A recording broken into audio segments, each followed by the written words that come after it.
கைலாயத்தின் ஒரு அங்கமான நான் அன்னை கௌரியையும் மகாதேவரையும் வணங்குகிறேன். கூறுங்கள், எனக்கான கட்டளை என்ன?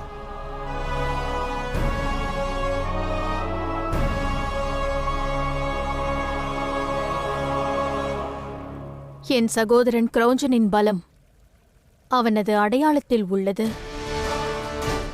இமயமலையின் மகன் என்ற உண்மையில் அடங்கியுள்ளது.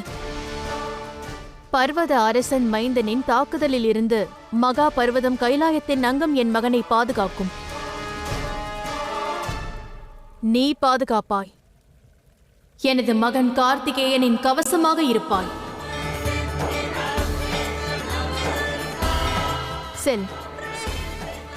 அவ்வாறே தாயே.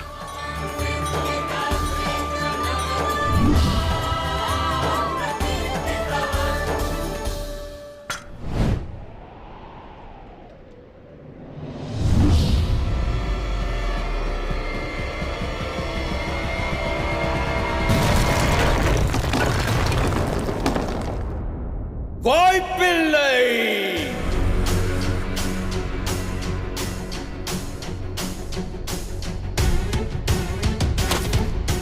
நான் எண்ணியது போலவே நிகழ்கிறது. இன்று கிரௌஞ்சன் அழிவான். அசுர குலம் மீண்டும் தோற்கப் போகிறது. தோற்கப் போவது நாமல்ல குருதேவா. ஆதிசக்தி இன்று தனது மைந்தன் கார்த்திகேயனை காப்பாற்றியிருக்கலாம். ஆனால் சகோதரனோ அல்லது மகனோ இருவரில் ஒருவரின் மரணம் இன்று நிச்சயம். அந்த வேதனையை அவர்கள் அனுபவிப்பார்கள்.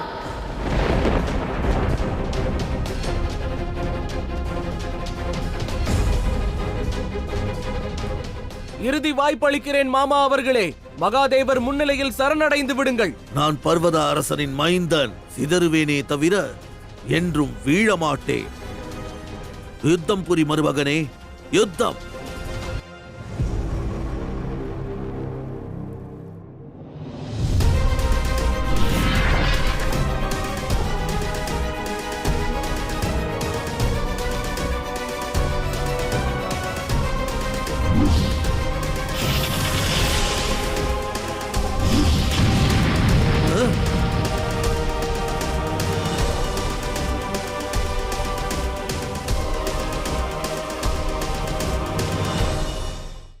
இதற்கு வாய்ப்பில்லை. சிவசக்தியின் கருணை இருந்தால் இயலாத காரியமும் சாத்தியமாகும். கிரௌஞ்சனே, நான் உன் முன்னிலையில் இருக்கும் வரை பர்வதத்தால் ஆன எதை கொண்டும் முன்னால் ஆயுதத்தை உருவாக்கி வெல்ல இயலாது. மற்ற எந்த அஸ்திரத்தை கொண்டு தாக்கினாலும் நான் உங்களை வெல்ல விட மாட்டேன். இப்பொழுது கூறுங்கள் மாமா அவர்களே, யுத்தம் புரிவீர்களா அல்லது சரணாகதியா?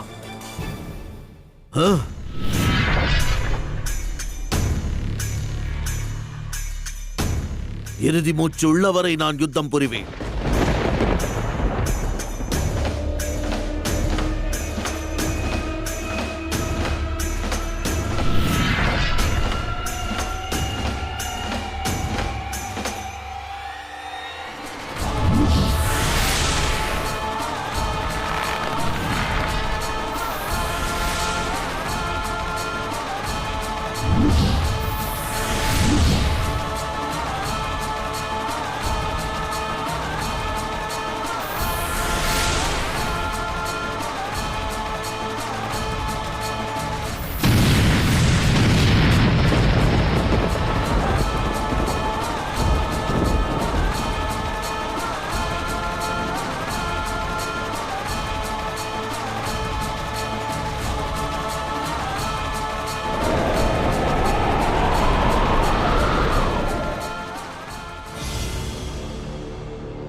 இப்பொழுது மாமா கிரௌஞ்சனை சகோதரர் கார்த்திகேயர் வதம் செய்து வெற்றி பெறப் போகிறார்.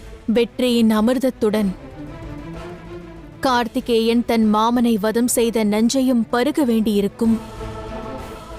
ஆதிசக்தியும் அவள் மகனும் பிரபஞ்சத்தோர் முன்னிலையில் குற்றவாளியாக வேண்டும். தாங்கள் என்ன கூறுகிறீர்கள் தாயே? சகோதரர் குற்றவாளியா? யுத்தத்தில் ஒருவர் வென்றால் மற்றொருவர் தோற்பது இயல்புதானே. உன் சகோதரன் கார்த்திகேயன் எவ்வாறு பார்வதியின் சகோதரனை தோற்கடித்து யுத்தத்தில் வெல்கிறான் என்று காண வேண்டும்.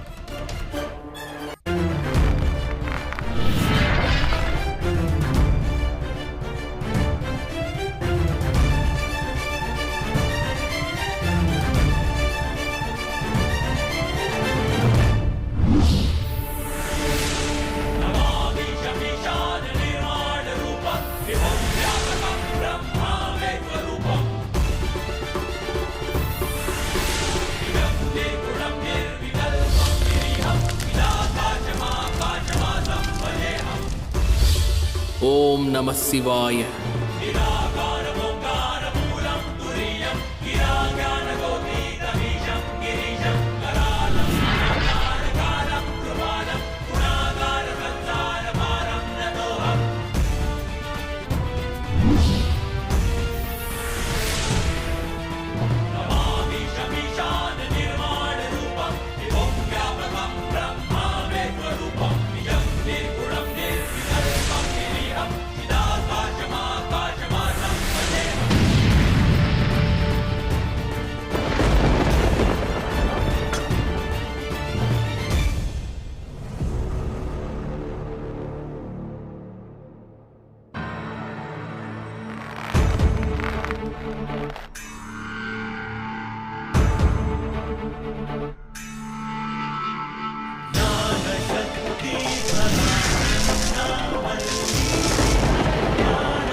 என்னை மன்னித்து விடு கார்த்திகேயா, நான் தவறு செய்து விட்டேன்.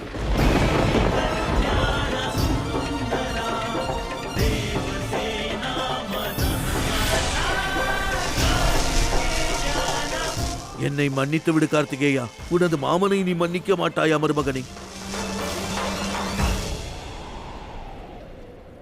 சகோதரி பார்வதி, நான் மன்னிப்பு கோருகிறேன். மகாதேவா, நான் தங்களிடமும் மன்னிப்பு கோருகிறேன். மன்னிப்புக்கான வாய்ப்பை இழந்து விட்டீர்கள் மாமா அவர்களே. தாங்கள் செய்த அனைத்து காரியத்திற்கும் தண்டனை ஒன்று மட்டுமே தீர்வானது.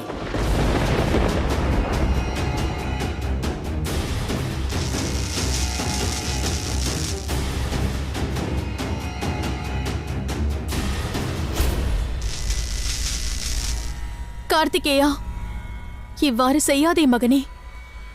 கிரௌஞ்சன் சரணாகதி அடைவதற்கு தீர்மானித்து விட்டான். அவனை நீ தண்டிக்காதே. தாமதமாக இருந்தாலும் சரியான பாதைக்கு கிரௌஞ்சன் வந்து விட்டான். மகாதேவா, நம் மகன் கார்த்திகேயன் அவன் மாமனை மன்னிக்க வேண்டும் அல்லவா? தேவி, நம் மைந்தன் மீதும் அவனது நியாயத்தின் மீது நம்பிக்கை கொண்டிர வேண்டும். வேண்டாம் கார்த்திகேயா, வேண்டாம். என்னை வதம் செய்து விடாதே. வேண்டாம் மருமகனே, வேண்டாம்.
மாமனை மருமகன் வதம் செய்து விட்டான். கார்த்திகேயன் குற்றவாளியாகிவிட்டான். ஆனால் தாங்கள் இங்கு நகைக்கிறீர்கள்? நந்தி, உணர்ச்சி வயப்பட்டு ஒன்றை மறவாதே. கார்த்திகேயன் சிவசக்தியின் மைந்தனாவான். அவனது நியாயத்தின் மீதும் அவன் திறமையின் மீதும் நம்பிக்கை கொண்டாக வேண்டும்.